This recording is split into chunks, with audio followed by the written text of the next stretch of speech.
Hello friends, आज के इस वीडियो में हम लोग सीखेंगे कि चिन्ह को कैसे लगाते हैं। देखिए, इस वीडियो में हम लोग बिल्कुल बेसिक लेवल से सीखेंगे। देखिए यहाँ पर पहला है, अगर देखिए दोनों संख्या प्लस में है और इसका आप गुना करते हैं तो देखिए रिजल्ट हमेशा प्लस में आएगा।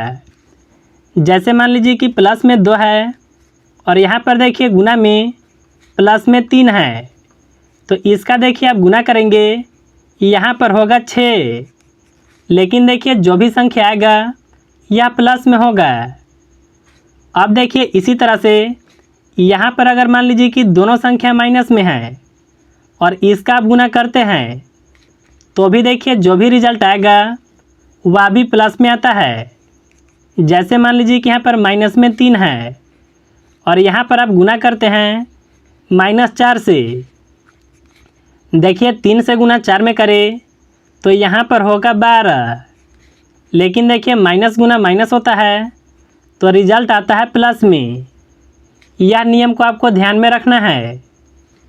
अब देखिए इसी तरह से है तीसरा नियम, अगर देखिए एक संख्या माइनस में है और दूसरा संख्या प्लस में, इसका गुना करने पर क्या होगा। जैसे मान लेते हैं कि यहाँ पर माइनस में 5 है और दूसरा संख्या मान लेते हैं 2, यह है प्लस में। तो देखिए एक बात आपको ध्यान में रखना है, माइनस गुना प्लस होता है तो रिजल्ट आता है माइनस में। यानी 5 से गुना 2 में करें तो यह होगा 10। लेकिन देखिए यह माइनस में आएगा। इसी तरह से देखिए यहाँ पर चौथा नियम है, एक संख्या देखिए प्लस में है और दूसरा संख्या माइनस में। जैसे मान लेते हैं 4 है प्लस में और यहाँ पर एक संख्या मान लेते हैं -3। तो देखिए जब भी प्लस गुना माइनस होता है तो रिजल्ट आता है माइनस में। 4 से गुना 3 में करें तो यह होगा 12। लेकिन देखिए यह होगा माइनस में। देखिए आपके मन में एक सवाल होगा कि यहाँ पर देखिए 2 संख्या है तो इस तरह से हो रहा है। अगर मान लीजिए यहाँ पर कुछ इस तरह से हो गया तो यहाँ पर हम लोग कौन सा चिन्ह लगाएंगे। तो देखिए इस तरह के सवालों को बनाने के लिए मैं आपको एक नियम और भी समझाता हूँ। देखिए आपको ध्यान में रखना है, सम संख्या और विषम संख्या को। देखिए आपको पता होगा सम संख्या किसे कहते हैं, जो संख्या 2 से कटता है। जैसे 2, 4, 6, 8, इस तरह से ये सब जो भी संख्या है यह सम संख्या है। इधर देखिए लिखेंगे विषम संख्या को। जैसे देखिए 1, 3, 5, 7, ये सब जो भी संख्या है यह विषम संख्या है। देखिए आपको ध्यान में रखना है, जब भी देखिए माइनस का चिन्ह गिनने पर अगर देखिए विषम में आता है तो आपको देखिए हमेशा ध्यान में रखना है कि माइनस का चिन्ह लगाना है। अगर देखिए माइनस का चिन्ह गिनने पर अगर देखिए सब में आता है तो देखिए रिजल्ट आएगा हमेशा प्लस में। अब चलिए हम लोग इस तरह के सवालों को बनाने के लिए सीखते हैं। देखिए जिस तरह से आप गुना करते हैं आप इसी तरह से गुना करेंगे। 2 से गुना 3 में करें यह होगा 6। 6 से गुना 4 में करें यह होगा 24। अब देखिए आपको माइनस का चिन्ह को गिनना है।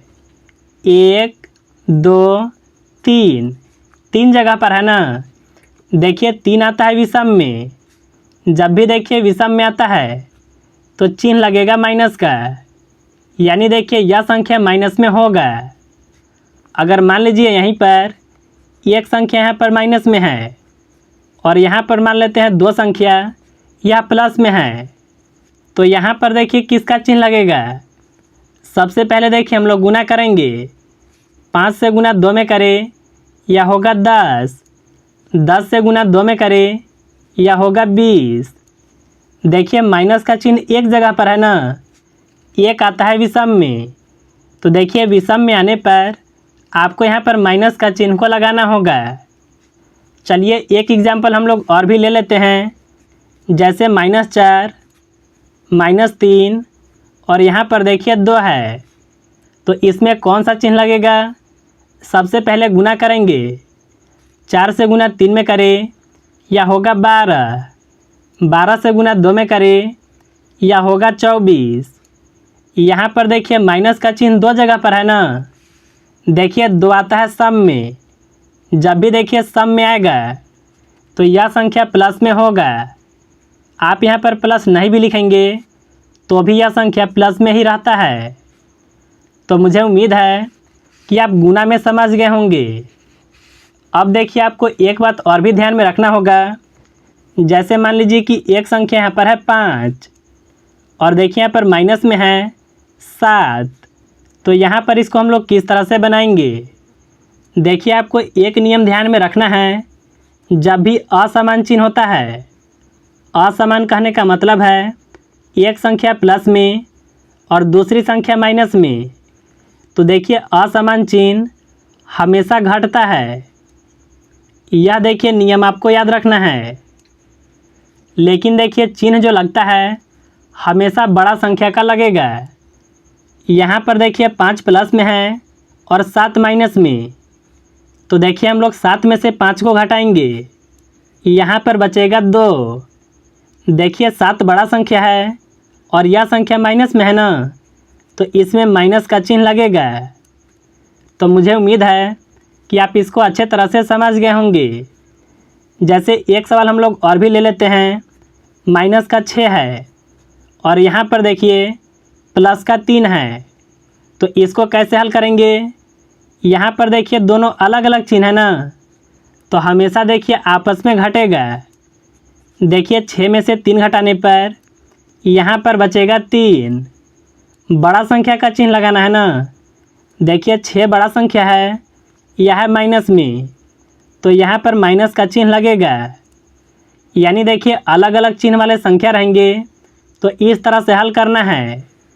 देखिए एक नियम आपको और भी ध्यान में रखना होगा। जैसे यहाँ पर देखिए -3 है और यहाँ पर है माइनस में 4, तो इसको हल कैसे करेंगे। यहाँ पर देखिए आपको नियम ध्यान में रखना है। जब भी एक समान चिन्ह होता है, जैसे माइनस है और दूसरी भी संख्या माइनस में है, या फिर ऐसे भी हो सकता है एक संख्या प्लस में है और दूसरी संख्या वह भी प्लस में है, यानी एक समान चिन्ह वाले संख्या रहते हैं, वह आपस में जुड़ते हैं। और देखिए इसमें आपको ध्यान में रखना होगा। जैसे माइनस माइनस को आप जोड़ेंगे तो रिजल्ट आएगा माइनस में, प्लस प्लस वाले संख्या को जोड़ेंगे तो रिजल्ट आएगा प्लस में।